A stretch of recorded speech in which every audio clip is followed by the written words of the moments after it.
Hello again, people of YouTubes. Poison Fog Gaming, we are back once again in our city of Krateris, and we have another fantastic video for you today. I'm really actually stoked with the quality of the videos I am producing at the moment, so hopefully you are enjoying those benefits also. Although of course the comment section is still there for feedback and the like. We start off this video, as you can see, with a road upgrade. Not every road, but certainly the roads in the main area north of the farm. They don't all upgrade, and I'm calling that a little bit of charm at the moment. It may be a case of we fix that off camera, or it may well be a case that we leave it. And we are now also installing the highway, which will be needed. And as you can see, yes, I cheated. I used a mod. Well, slap my arse and call me Benson. That is the parallel roads mod. You don't need it if you're following along in vanilla. It doesn't do anything that you can't do in vanilla, although you may have to delete and redo many times, and I am a very lazy person, so I have opted not to do that, although I will still continue to call this a vanilla friendly series. It just means that if you are playing vanilla, it'll take you a little bit more time to achieve that, or if I'm being completely honest, a whole hell of a lot more time. Because we put the highway in and freed ourselves up a little bit of space, accompanying that up with the fact we have a high residential demand, we have decided to add in some housing, and along with my promise to you all to make this a walkable city, some pathing. That means anyone who lives up there by the highway doesn't need to walk the long way round, or potentially even choose their car, just as a means to, for example, go to the shops or go to the schools. Schools, you say? Keep watching. We are going to do some hefty detail work on some schools towards the second half of this video. Really happy with how they turned out, and if you want to see some ways in which you can detail schools and make them look more realistic, you need go no further. Houses to the highway, I chose to make them only 2 tiles deep, and that is so we could put in a tree sound barrier. And if you've been watching along with the photos, you'll notice I almost killed the city because I put the roads in arse backwards and none of the cars could get in or out. So my population and cash flow started to plummet. You will be happy to know though that I have solved the issue in time. The main reason everything died so much is because we couldn't get coal to these coal power plants. And there you go, you just saw the cluster of notification bubbles disappearing as the truck came in and we got that rectified. So let's all praise that truck. Again, another mod. You can painstakingly do this tree by tree if you want. And of course, I'm using the forest brush so I can choose a mix of trees to place down all in one. Massive time saver. And you can also see in this screen here all the backlog of cars now pouring in, which is good actually, because it really tests out the city, that we don't really have any traffic issues yet. You will see I have Traffic Manager installed. I've not yet used it. Equally, I have not put it on no traffic despawning. I could do. If there's a call for that, I will, but so far I'm happy keeping the city vanilla. And of course, with the road network coming to fruition, some roundabouts and some dispersion of traffic before it collides with the city. Don't get too attached to this bit, it's about to change. But yes, as we get more industrial roads, more high-speed roads, we do need a interchange in order to make sure the traffic doesn't back up, essentially. Remember, highway traffic will be going about 70 miles per hour, certainly it is in my part of the world. And once we hit these roads, it would be a maximum of about 30 to 20 miles per hour. So we need a little bit of cushioning. There is one little bit I'm unhappy about on this roundabout, and that is the southwest exit. It's very, very short. That may get a fix off camera. More trees. Now the highway, they do have a purpose. They are a sound barrier by the highway, which will limit the noise pollution, but now the trees you'll see I'm putting in, as well as along the highway, are for beautification, and it really just makes this city blend together, makes it look lived in. I've noticed that upgrading the park destroyed some of these paths, so in goes a little fix there, and here is a nice before and after shot for you. I've only just learned how to do before and after shots. So, as I mentioned, I'm a very new YouTuber. I'm learning as I go, loving the quality that I now am able to produce, and hopefully it's going to continue getting better. But let me know if you like this before and after sort of system, just to show some city progress. It's only really possible once you already have some infrastructure to change. It'd be a bit pointless showing you a before land that was just an empty field. But there we go. This starting square is almost getting to the stage where it's going to be complete. We're about to work on the area to the left. We've got a little placeholder of shopping. This park's coming along nicely. The farm, okay, it can double in size, and after that it might be a case of this starting square is available just to be left as it is, and going forward we can work on the city elsewhere, and this is just basically going to serve as a little bit of money making. It has been done to a standard whereby it's not ugly by any means. It might not be the most heavily detailed, but it can probably be left as a small town, and in the whole storyline of the City Skylines universe, a small town doesn't have as much money put onto it. So all the taxes we can then kid ourselves on that they've gone to the more densely built up area, the city area, so to speak. Now, as mentioned before, we do a little bit of work on the schools, and I've made the decision to edit this much less.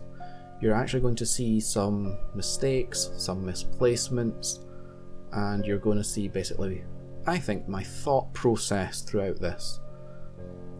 I think it's often very misleading when you watch YouTube videos and everyone manages to place everything first time. It's not like that, it's never like that, and this is my message to you all. It's okay to make mistakes, especially now that we have some positive cash flow, so you can actually dismantle or bulldoze and still not have things be a big problem. Now, we do have a shorts video outlining a good sort of school campus feel area. I've tried to do the same here. I've tried to make this area feel more like a campus. I am not a fan of just having the high school building plopped on a street and leave it at that, because that's not how a school looks. Full disclaimer, the base game does not have car parks. A high school always has a car park. But it also has a large play area. It also potentially has sports fields. It potentially has multiple buildings. You may even have a little bit of a path. If it's a younger school, you have a playground, possibly toys or climbing equipment, etc. So here we've tried to make this more of a campus, more of a community feel. I certainly know where I live, we've decided to try and integrate our public schools into a community campus is what they call it, whereby there's usually a council gym and badminton court, swimming pool. They're all kind of on the same establishment. When the school isn't using the kit, the public can, and vice versa. And there's the whole sort of schedule, and they are their own independent businesses. You know, the gym used to just be a gym before we then decided to build the school next door and join it on. And it's a system that works. It's a way to keep the costs down. You don't need two separate buildings when really the town isn't that large and you both want to use the same facilities and not necessarily at the same time. Because I can fully imagine when all the kids are in school and all the adults are at work, no one's using the badminton court or the basketball court apart from the kids. So it does work. It does work. I have worked at a place like that myself as a gym instructor, and it just seems to work. So this is close to the overall layout that we have. Lots of green space. We also put in paths, and I thought, why would the paths not be clearly visible as to sort of indicate careful kid area? The paths also kind of have similar colours to the high school building itself and the primary school that we've put in. I think the primary school might be the European version.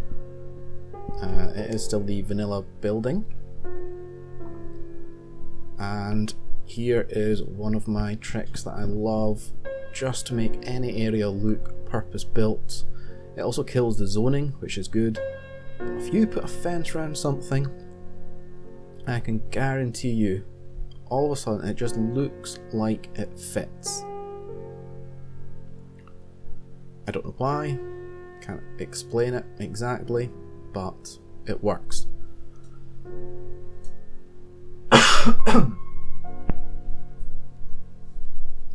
So the other advantage of the fence is we can then put paths and trees in the area and it blends the area in. It doesn't look all square and blocky. It looks like the whole campus does conform to the curve of the roads, which is exactly what we want. And there you can see that tree brush coming back into effect. Again, if you don't want to do it, you don't have to.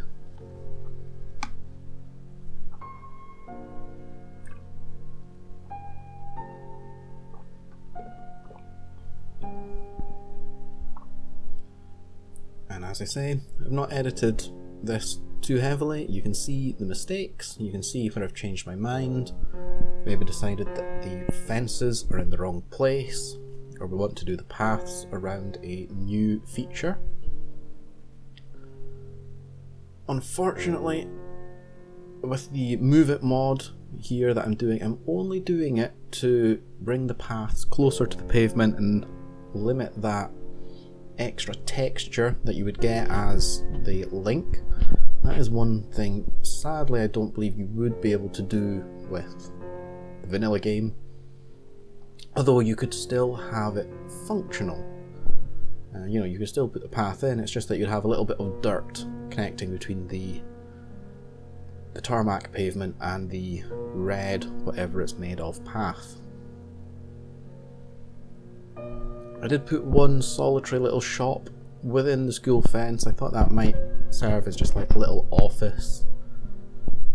Sadly it doesn't look like that, but we might, once we unlock offices, turn it into an actual office and make it historical if it looks right. Even though these shops were a little bit of a placeholder, I've kept the original layout as well as I can.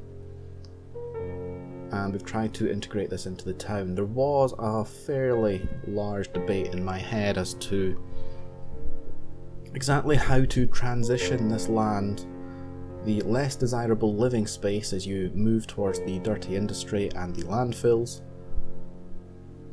And of course, shops and public services seem to fit that use. And I don't believe we've made it unattractive in any way. If anything, we have probably raised the value of the land, raised how desirable it is, because people do want to live next to a school, especially if you are the sort of person who likes to make other humans. Because I've done some research into the matter, and they don't come out as teens or adults. They come out as little cryy baby things. So yes, you need to send them to school and basically give your whole life to them. This is the original primary school that we had in, and I've given it similar decorating treatment. It's been given lots of space, green space, paths for the kids to run around in. That's right, we have free-range children in our city. Please don't ever make me have to say that again. Lots of space, lots of toys. In fact, the toys might be to come. As you probably saw there, the city has a few problems because I have buried my head into the decorating and neglected everything else.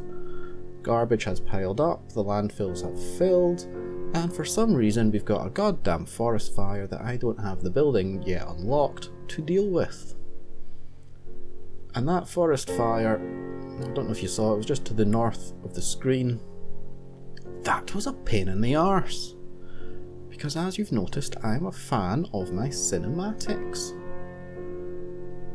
And the bloody place is on fire! So, yeah, it is what it is. We can't deal with it. It's part of the game if you've got the Industries DLC. Look at that abomination. I had a few moments just thumb twiddling, waiting to see if it would peter out. And then I tried just to carry on with my business. It didn't peter out, it just turned black. So I thought, let's plant some more trees. The thing that's going to spread the fire, while I'm waiting on the fire to deplete, I had a brain fart. There's no other way to say that. So yeah, please don't go into the comments and say please name these schools Free Range Children's School and Brain Fart School. Please do come up with better names for these areas. We can give them their own region, or we can just click on the buildings themselves. And yes, I'm quite happy with my before and after cinematics. So here's another one. Quite simply, gaze upon it and enjoy. I basically did the same thing I said that we did earlier. I said there's no point showing you an empty field in the before category, but there you go. There's a big empty space, which now has a bustling, busy community school that can entertain children of all ages, which can entertain the public with their tennis courts and basketball courts after hours. And all was happy, we can rejoice. I do think it is also a fairly nice focal point to the city as well. Here is our final cinematic, just to show the before and after of this episode. You can see the result of the forest fire, but that is all for me today. Ladies and gents, hopefully you're having a good one. Take care of yourselves, and we'll see you next time. Ta-ra.